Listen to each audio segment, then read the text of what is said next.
Hey guys, so what we're going to do now is teach you guys a little bit about the sharks, and then after we teach you a little bit about the sharks, we're going to let you feed them, and then after you feed them, then You feed them? give you a shark award, and that's for big kids and little kids. And because when we first started doing the shark feeding, the kids would often go to school and tell their friends they fed a shark, but nobody really believes them. So now you're going to have a shark feeding award. Now, does anyone know the difference between a shark and a fish? So a shark has got a skeleton made out of cartilage, and a fish has got a skeleton made out of bone. Most fish have obviously got scales, where the sharks have got a leathery skin, and if you pat the sharks that way, they're really soft, and if you pat them this way, they feel like sandpaper. Now you'll notice that the sharks are dark on the top and light on the bottom, and that helps them to camouflage during feeding time. And when the sharks feed, they feed in what's called a frenzy.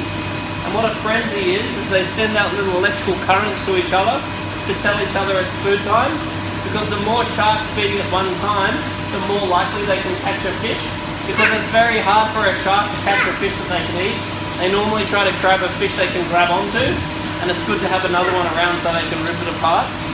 Now when a shark bites, it's got a free floating top and bottom jaw. We just have a free floating bottom jaw because our top jaw is connected to our head. And then when they bite, their teeth come out, and all their teeth are serrated and angled backwards. So that when they bite, they often roll their eyes back to protect their eyes.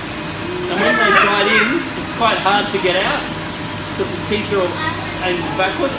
And then the shark will soar, and then the shark will spin. So it's pretty well perfectly evolved for removing flesh. The scientists believe that sharks have been in the ocean for something like 400 million years. So dinosaurs were like 100 million years ago.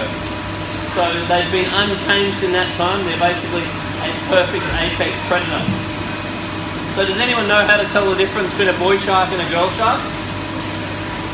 So if you look at the anal region of the shark, you'll see two clusters on the male that are not on the female. So can anyone say what my shark is? Male. Yeah, mine's a male. You can see the clusters. When they breed, it's very, very aggressive, and they do tend to damage each other when they're breeding. Now, sharks are very important to the environment because they have one of the most amazing digestive systems and immune systems of any animal on the planet. So it's really important that we understand and protect our sharks because they help to keep the ocean healthy. Now, when there's a sick, injured or dying animal, the shark eats it, no problem. They don't get sick somehow. Scientists are always trying to research into sharks to figure out how that's actually possible. But when other fish eat the sick fish, they tend to get sick. So sharks are actually really important for our ecology, and so we really must look after them. Now, does anyone know what sort of sharks actually try to eat people?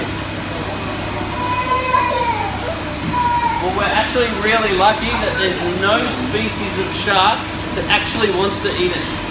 Because if a great white or a bull shark or a tiger shark wanted to eat us, they would eat us every day. We are no match for a shark in their natural environment, and going to the beach every single day would be just like Jaws if they wanted to eat us. But they actually don't like the taste of us. So sometimes they bite us by accident, but they don't hunt us and eat us. Because if they did, it would be Jaws every single day of the week. Jaws part 4,700, and that's just in a few years. So occasionally when sharks bite, it's either an accident or the shark's just curious. So it's really good to know what to do if you're in the water with a shark. So if a shark actually attacks you, they will always attack from the back. It will usually be very fast, very swift. It's very rare, but it does happen. It's usually surfers or divers, and you'll hear them say, "I did not see it coming. It hit me like a freight train, now my arm's gone." You'll never hear them say, "It hit me like a freight train, now my arm is gone, and then it came back and bit off my leg, then it came back and it bit off my head." They never come back. They bite once, they don't like the taste, and then they move on. So if you're attacked by a shark, really there's nothing you can do about it. You'll never see it coming, and the chance of it is so unlikely, it's amazing. On the other hand, if there's a curious shark, there's a lot you can do about it.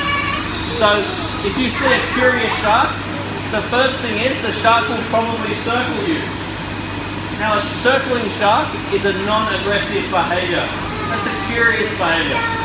So I've actually dived with all sorts of sharks and actually have a lot of experience diving with them in the wild. And you don't get any trouble whatsoever that you don't deserve. So there's a few rules if you're diving with a shark. Rule number one is keep your eye on it. So if the shark goes around, then if you go around and keep your eye on it, the chance of it attacking you face on is basically zero. Now, if the shark approaches you because it's curious, then there's a few other things that you want to know too. Is you want to try not to freak out. The more you freak out, the more the shark will be interested in you. Because the shark's natural job in the wild is to eat sick, injured or dying animals. So if you're there and you're freaking out, the shark will be interested in why you're freaking out. Is there something wrong with you? Are you an opportunity? So if you do not freak out, you won't create attention to yourself.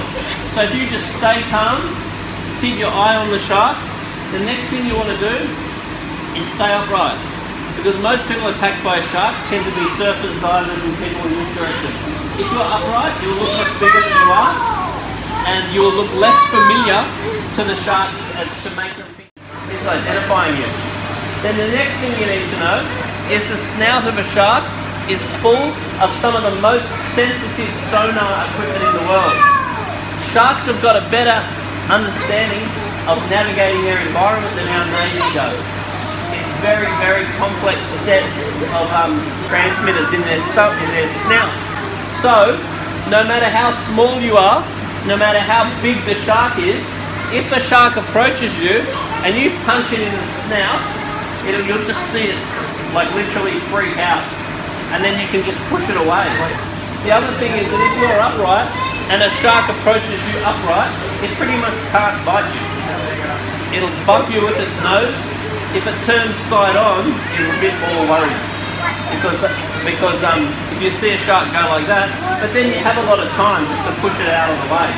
If you can see it and you know how to handle it, they're actually nowhere near as dangerous as you think, and they're really not there to eat you. They might just want to feel you or know what you are, so they can be quite curious. So this tank here holds about 20,000 litres of water. It circulates about 250,000 litres an hour.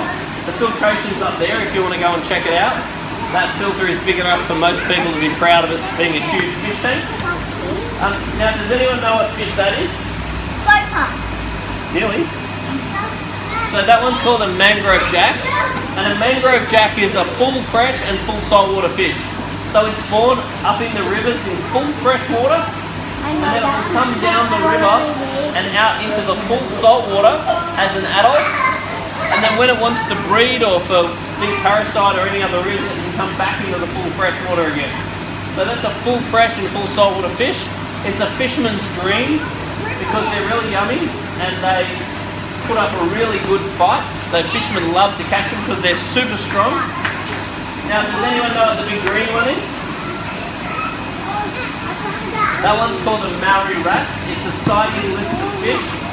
It's pretty much one of the trademark fish of the Great Barrier Reef in regards to a big friendly megafauna.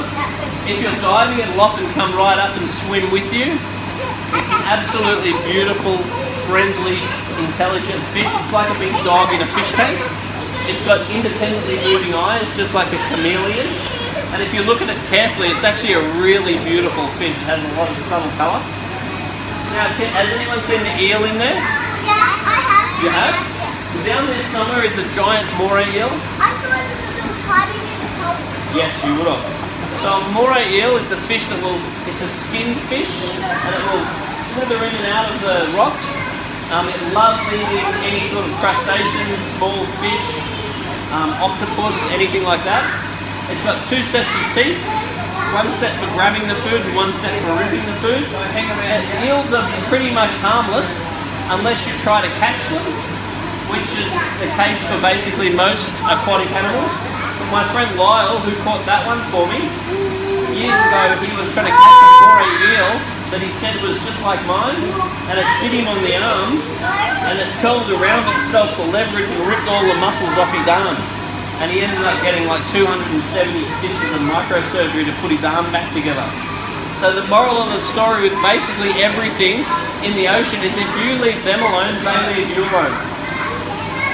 Now, the last thing we have to talk about is this fella. Who knows what that is? Yes, that one's called a giant groper. And now that fish can grow up to 4 meters long and weigh over half a ton. Bigger than that shark above your head, and its mouth would be like that round. It'd be so big it would impale me. They're usually harmless to humans, but they have killed people before. Someone in the Bahamas recently was bit by a groper and dragged down, and the guy freaked out and bombed straight to the top and died from the bends. So they're a very, very powerful fish. And who knows what a groper's favourite food is? Little boy. Well, maybe. Fingers, maybe. They love eating sharks.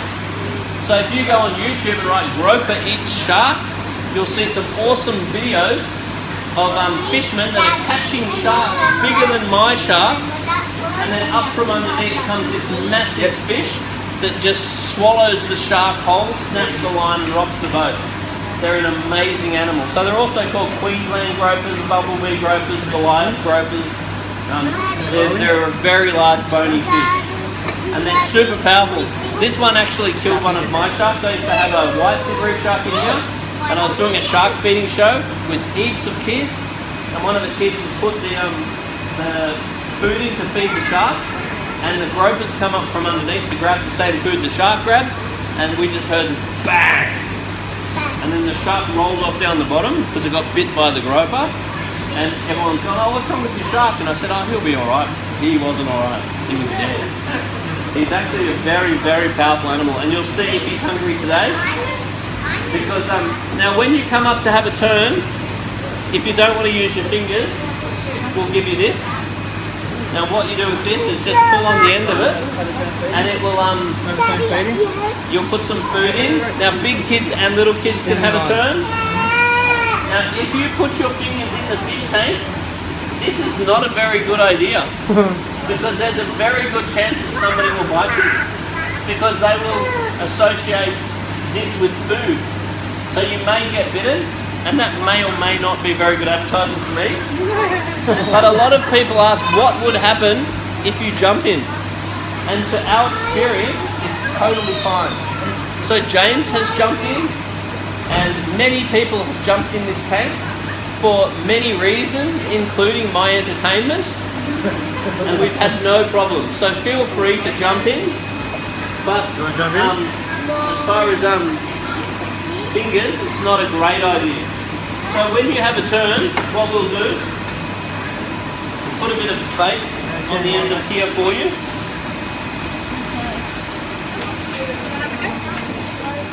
Gonna come up first?